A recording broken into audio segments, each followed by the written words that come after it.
Aku Zahra. Aku tinggal bersama ibuku di sebuah desa kecil yang jauh dari kota. Ayah sudah meninggal sejak aku masih kecil, dan hanya ibuku yang mengurusku sampai dewasa. Hidup kami pas-pasan, tapi kami masih bisa makan setiap hari. Sampai suatu hari, semuanya berubah. Pagi itu, aku baru saja selesai menyapu halaman ketika tiba-tiba ada seorang pria duduk di depan rumah. Bajunya compang-camping, tubuhnya kurus, wajahnya kotor penuh debu. Ia tidak bicara banyak, hanya menunduk sambil memegang perutnya yang lapar. Ibuku langsung keluar. Anehnya, bukan marah, tapi justru menyuruhku membuatkan dia nasi dan air hangat. Ayo, cepat buatkan makanan. Kasihan, pengemis ini bisa pingsan, katanya. Aku heran. Biasanya ibu tidak peduli pada orang asing, tapi kali ini sikapnya beda, terlalu baik. Setelah makan, pria itu duduk diam, tak banyak bicara, tapi sorot matanya tajam. Terlalu tajam untuk seorang pengemis. Malamnya, ibu bicara padaku dengan suara pelan, tapi kalimatnya membuat jantungku berhenti sejenak. Zahra, kamu harus menikah dengannya. Aku terkejut. Apa? Ibu, dia itu pengemis. Tapi ibu hanya diam. Wajahnya serius, matanya berkaca-kaca.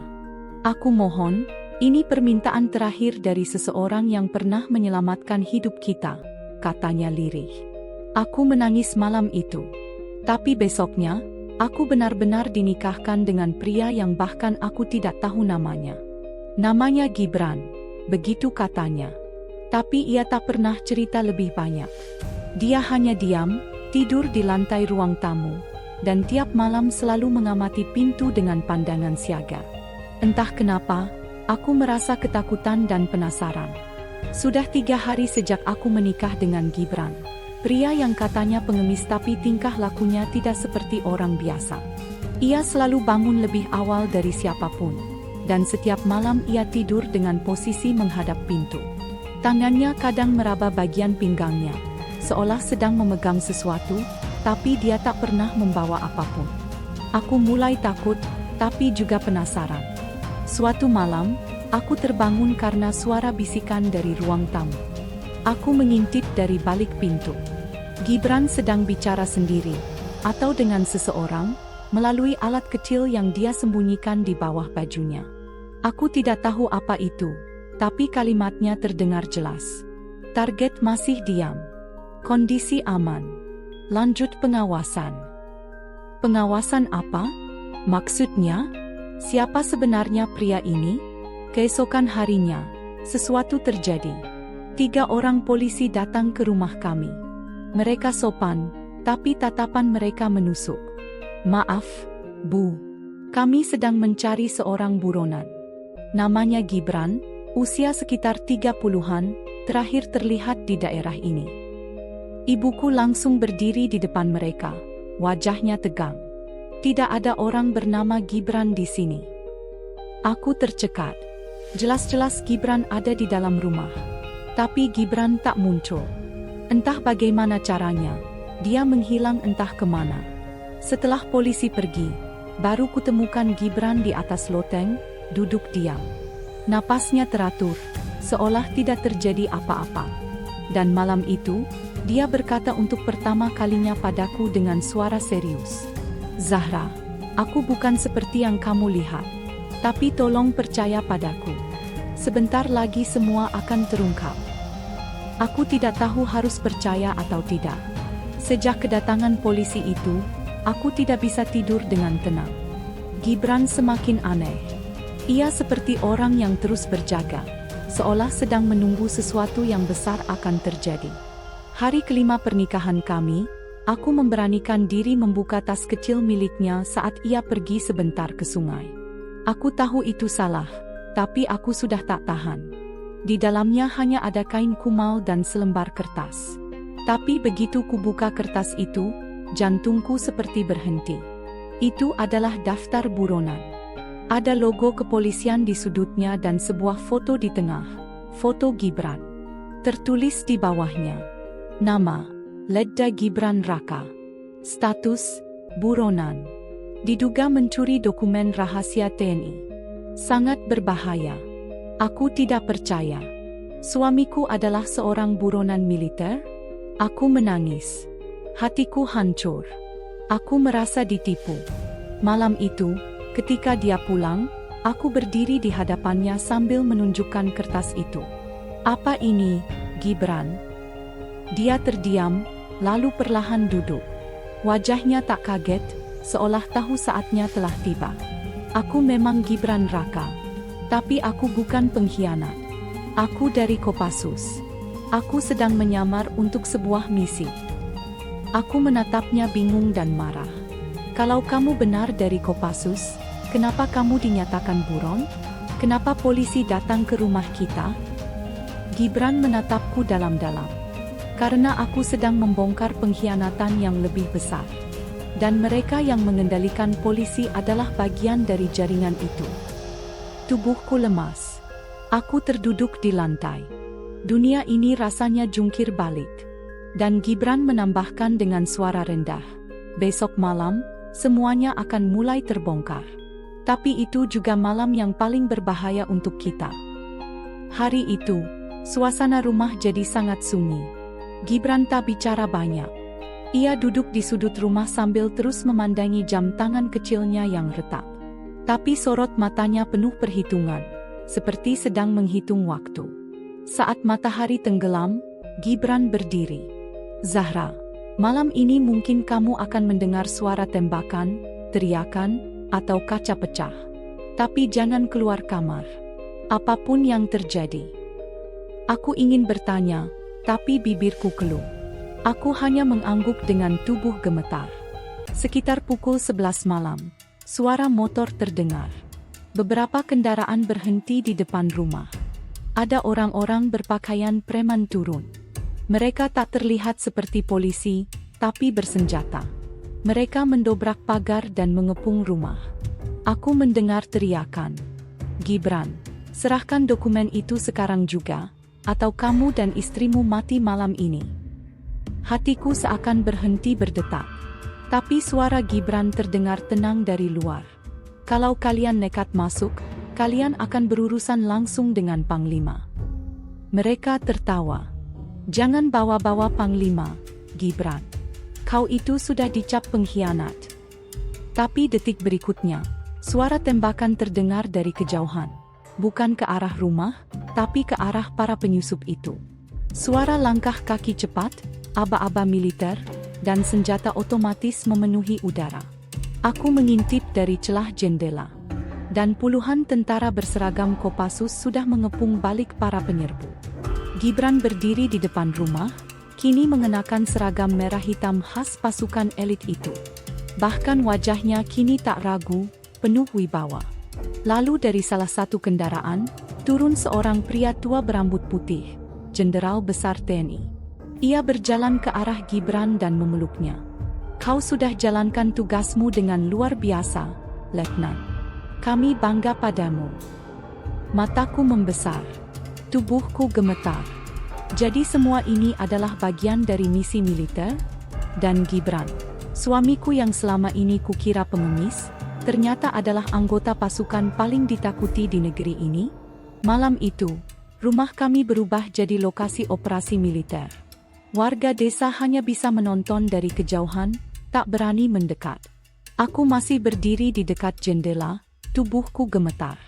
Mataku tak bisa berhenti menatap Gibran. Pria yang selama seminggu kupanggil suami, ternyata adalah seorang letnan Kopassus yang sedang menyamar demi menyelamatkan negara. Beberapa penyerbu yang berhasil ditangkap ternyata adalah mantan anggota militer yang berkhianat, menjual dokumen rahasia kepada pihak asing. Dan mereka punya jaringan kuat, termasuk oknum polisi yang dulu datang pura-pura mencari Gibran. Gibran menyamar sebagai pengemis agar tidak dikenali oleh musuh-musuhnya. Dan yang lebih mengejutkan lagi, ibuku ternyata tahu semua ini. Ia mendekat padaku dan menggenggam tanganku. Maafkan ibu, nak. Semua ini sudah direncanakan sejak lama. Gibran bukan cuma suamimu. Dia adalah pelindungmu dari musuh ayahmu dulu. Aku tercekat. Musuh ayah? Tapi ayah sudah lama meninggal. Ibu menatap langit dan berkata pelan, ayahmu dibunuh karena menolak terlibat dalam korupsi militer. Gibran ditugaskan menjaga keturunan terakhirnya, kamu, Zahra. Air mataku jatuh seketika. Ternyata selama ini aku hidup dalam bayang-bayang bahaya. Dan pria yang kusebut pengemis rela menyamar, menanggung risiko, bahkan menikah denganku tanpa pernah menyentuhku, demi menjaga nyawaku. Gibran mendekat. Ia membuka topinya, menatap mataku. Maafkan aku menyembunyikan semuanya. Tapi mulai malam ini, kau tak perlu takut lagi.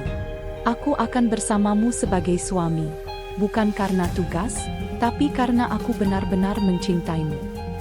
Aku tak kuat menahan tangis. Aku peluk dia erat. Untuk pertama kalinya, aku merasa benar-benar aman. Dan cinta datang dari arah yang tak pernah kuduga.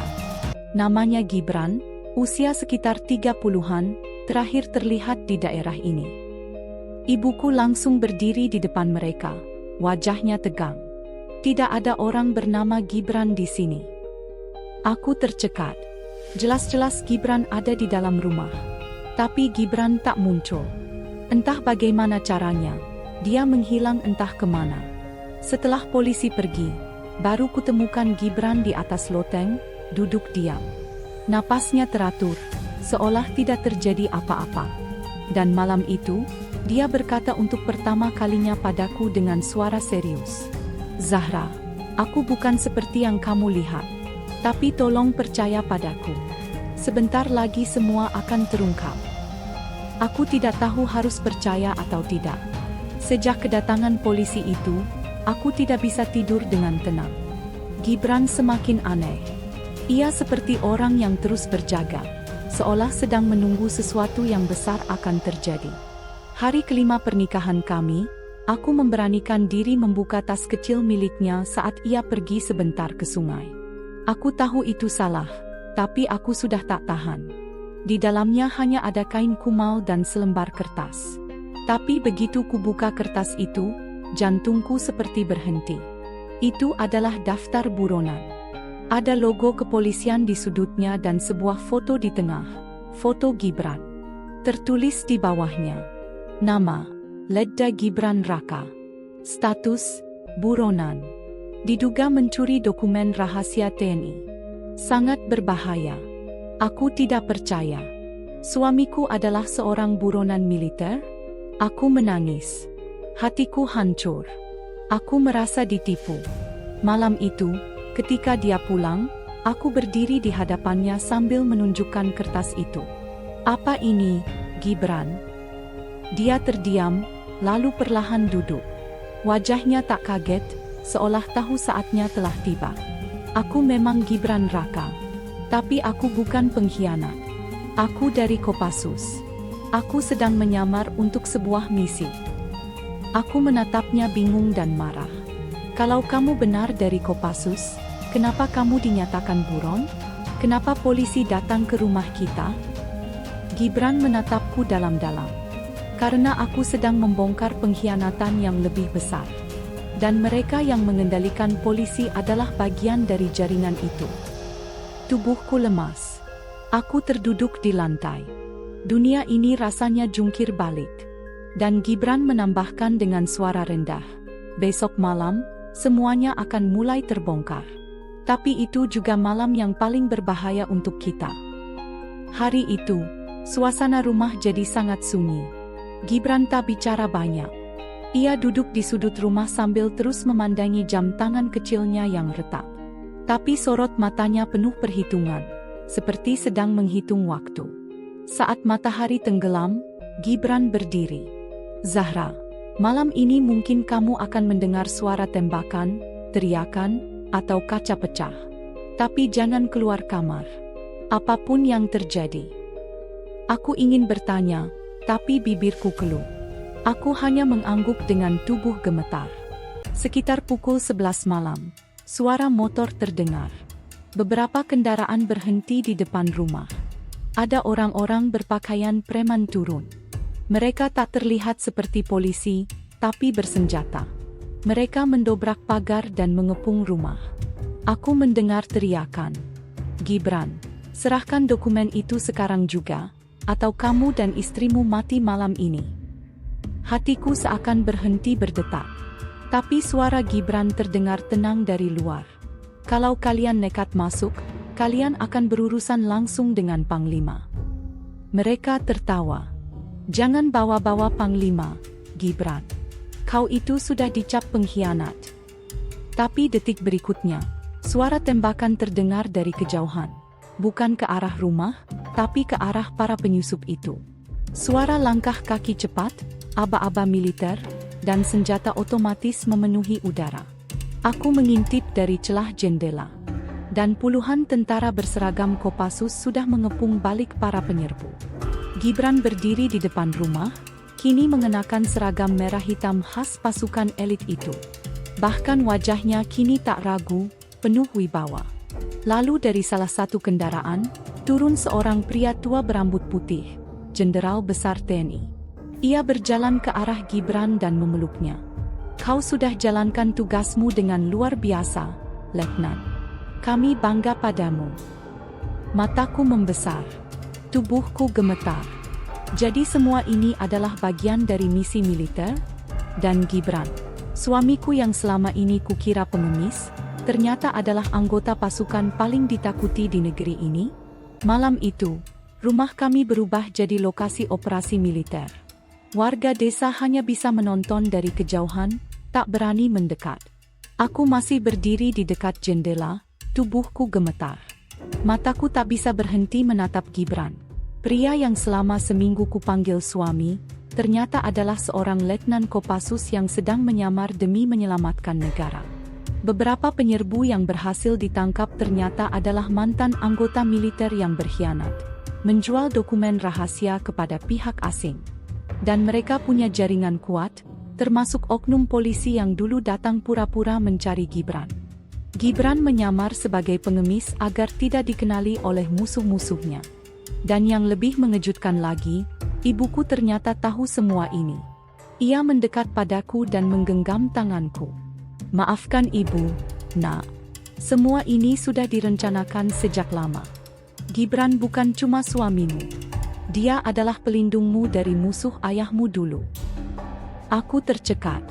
"Musuh ayah? Tapi ayah sudah lama meninggal."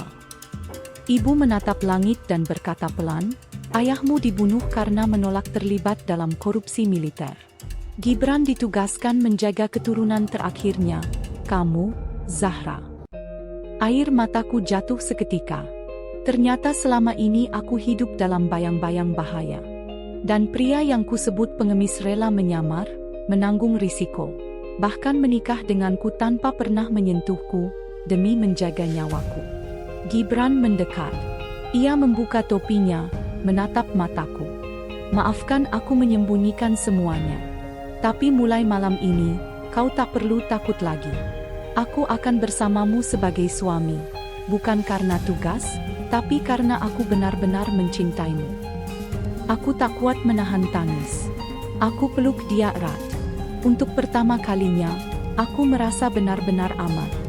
Dan cinta datang dari arah yang tak pernah kuduga. Like dan tulis komentar di bawah jika suka dengan video ini. Terima kasih dan sampai jumpa di video selanjutnya.